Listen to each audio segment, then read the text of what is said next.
La muerte violenta de Pedro Turrillas y el regreso de Anne al pueblo habían convertido lo que parecía que iba a ser una semana normal en un continuo estrés. Después de que el juez autorizase el levantamiento del cadáver, todo había ido de mal en peor.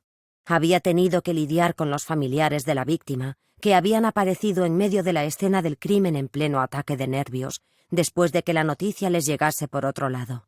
Había tenido que responder a las 200 preguntas que le habían hecho sus padres sobre el tema con múltiples «no lo sé», y había recibido numerosos mensajes, que había ignorado, de gente del pueblo, intentando sacarle información. Gabriel estaba acostumbrado a tratar casos delicados y lidiar con escenas desagradables. Había desarrollado cierta capacidad de resistencia, un mecanismo de defensa que le permitía sobrevivir al horror y dormir por las noches.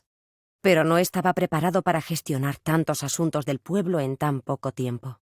Un crimen allí adquiría otra magnitud, y más después de lo que había pasado el verano anterior, después de que lo hubieran ascendido a inspector. Ahora todo el mundo le miraba por la calle con una mezcla entre respeto y admiración, o con desprecio, había de todo. La aparición del cuerpo de Turrillas había provocado un pequeño seísmo en la localidad, y todos los presentes en la escena se habían convertido en celebridades momentáneas. Posiblemente, Fulgencio y su hijo estaban aburridos de repetir, en voz ligeramente baja, la historia de aquella mañana.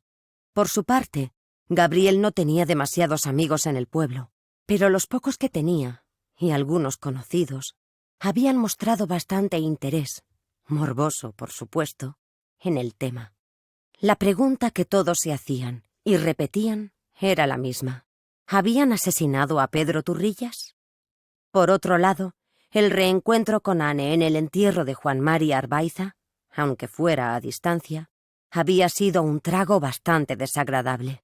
Desde que ella había decidido dejar de contestar a sus mensajes, no habían vuelto a hablar. Al principio dudó sobre si debería acercarse y saludar, ser educado. Pero finalmente decidió evitar el momento incómodo cuando vio que ella no parecía interesada. Tenía la sensación de que desde esa tarde los problemas se habían ido encadenando. Habían pasado 2 días desde la aparición del cadáver de Pedro Turrillas.